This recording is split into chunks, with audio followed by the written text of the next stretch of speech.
देखिए, बारूदी मंजर और युद्ध भयंकर। आखिर किस तरीके से मिडिल ईस्ट में महासंग्राम छिड़ा हुआ है, ये हम लगातार दिखा रहे हैं। एक तस्वीर, एक अपडेट दिखा रहे हैं। अब आपको दिखा देते हैं कि कैसे दरअसल ये हमला हुआ है। इजराइल और ईरान के बीच दूरी कितनी है, ये सबसे पहले आपको बता रहे हैं। 2000 किलोमीटर की दूरी इसके बीच है। और यहाँ पर देखिए किस तरीके से ताबड़तोड़ यहाँ पर बम बरसाए गए। ये तस्वीर हम लगातार दिखा रहे हैं। 100 से ज्यादा विमानों को इसमें शामिल किया गया है। लड़ाकू विमान ये बताए जा रहे हैं जिन्हें शामिल किया गया इस ऑपरेशन को लेकर के। और खुद नेतन्याहू की नजर बनी हुई थी।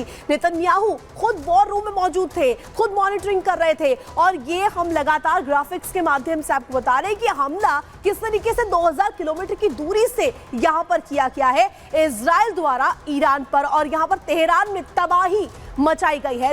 19 ठिकाने, सैन्य ठिकाने ये बताए जा रहे हैं जहां पर यहां पर हमला किया गया और अटैक किया गया।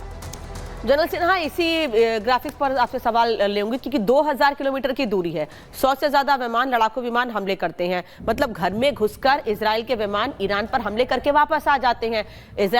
ईरान का खुफिया एजेंसी क्या है या नहीं है, किस तरह से काम करती है, घर में घुसकर हमले करके वापस आना सर बहुत बड़ी बात है। 100 से ज्यादा विमान एकदम, देखिए ये दर्शाता है जिस तरह से इजराइल का फाइटर जेट्स 100 सक्सेसफुली जाके मिशन एकम्प्लिश करके वापस लौट आता है और उसका एक भी एयरक्राफ्ट डिस्ट्रॉय नहीं होता है। ये कई इंपॉर्टेंट चीज़ों को दर्शाता है। पहला चीज़ कि ईरान का एयर डिफेंस सिस्टम बहुत इफेक्टिव नहीं है, बहुत पावरफुल नहीं है।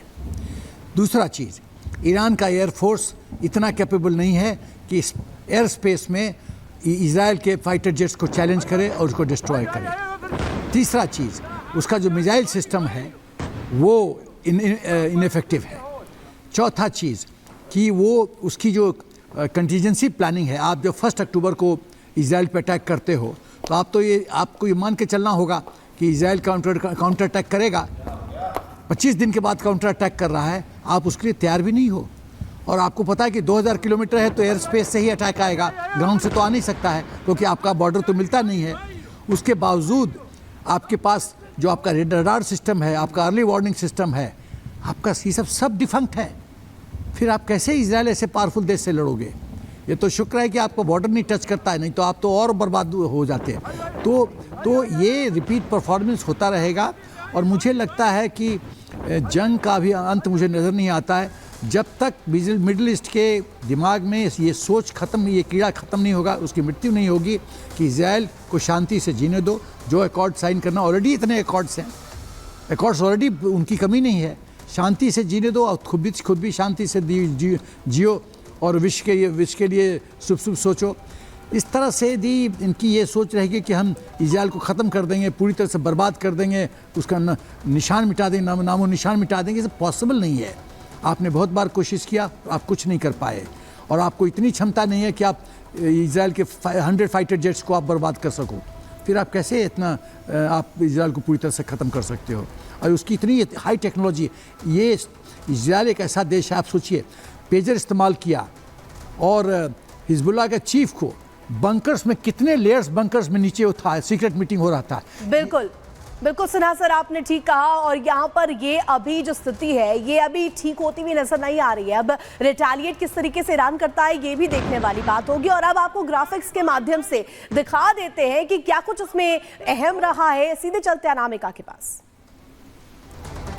तो लगातार अब ये कहा जा रहा है कि आने वाले समय में इजराइल की ओर से ईरान पर हमले किए जाएंगे, लेकिन इन हमलों का जवाब ईरान कैसे देगा, ये सवाल उठ रहा है। क्योंकि इजराइल ने इंतकाम तो ले लिया है, लेकिन उस इंतकाम के दूरगामी परिणाम क्या होंगे? क्या इजराइल को इसका खामियाजा भुगतना होगा या फिर ईरान पर इजराइल के हमले तेज होंगे? ये आपको बता देते हैं। इंतकाम कैसे लिया है इजराइल ने अपना, ये आपको बता दें।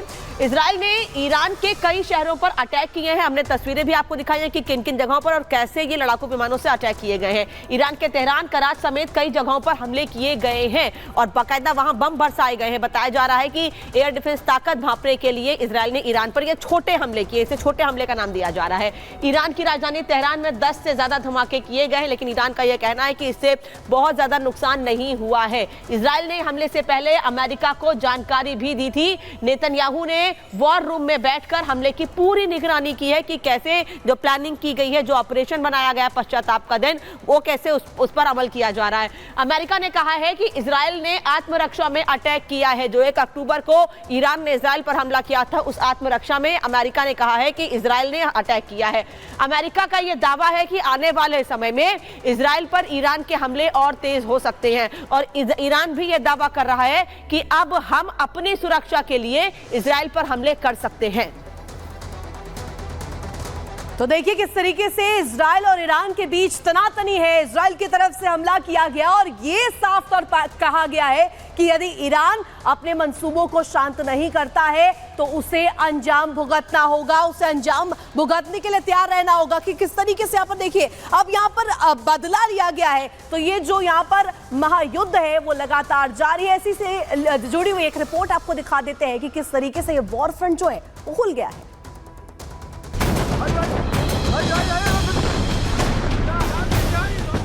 इजराइल और ईरान के बीच तनाव पहले से ही चरम पर था। धमकी दोनों तरफ से दिए जा रहे थे, जो अब तस्वीरों के रूप में सामने हैं, क्योंकि नेतन्याहू ने ईरान को तबाह करने के लिए जो सीक्रेट मिशन प्लान किया था, उसका ट्रेलर दिखना शुरू हो चुका है।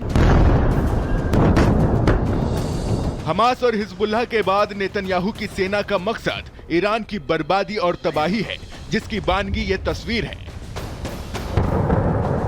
वॉर रूम से खुद की निगरानी में नेतन्याहू ने ईरान पर ताबड़तोड़ एयर स्ट्राइक किए, गोले बारूदों की बारिश की और एक बार फिर बता दिया कि इजराइल से जो भी पंगा लेगा उसे अंजाम भुगतना होगा। ईरान पर अटैक का ब्लूप्रिंट आईडीएफ ने पहले ही तैयार कर लिया था। पूरी प्लानिंग थी कि किस हथियार से ईरान को हिलाना है, कैसे ईरान को खून के आंसू रुलाने हैं। अंजाम देने से पहले नेतन्याहू से ब्लूप्रिंट साझा किया गया और इशारा मिलते ही अटैक कर दिया गया। 100 से अधिक विमानों से ईरान पर हमला किया गया, जिसमें अत्याधुनिक F-35 स्टील्थ लड़ाकू विमान भी शामिल थे। כי צה"ל תוקף כעת באופן מדויק מטרות צבאיות באיראן. זאת בתגובה להתקפות המתמשכות של המשטר באיראן לעבר מדינת ישראל בחודשים האחרונים. हिजबुल्लाह को ईरान के भयंकर हवाई और जमीनी हमलों से बचाने के लिए ईरान खुलकर सामने आ गया था। यहां तक कि ईरान ने हिजबुल्लाह को अपना शक्तिशाली हथियार खोरदाद तक सौंपा था। बावजूद इसके आईडीएफ ने हिजबुल्लाह का जो हाल किया है उससे ईरान खौफ में है और उसका डरना लाजमी भी है, क्योंकि हमास और हिजबुल्लाह का हाल देख कोई भी इजराइल के सटीक और घातक हमले की कल्पना कर सकता है। लेकिन अब सवाल यह है कि पलटवार के लिए ईरान तैयार कितना है। Bureau report, Republic Bharat.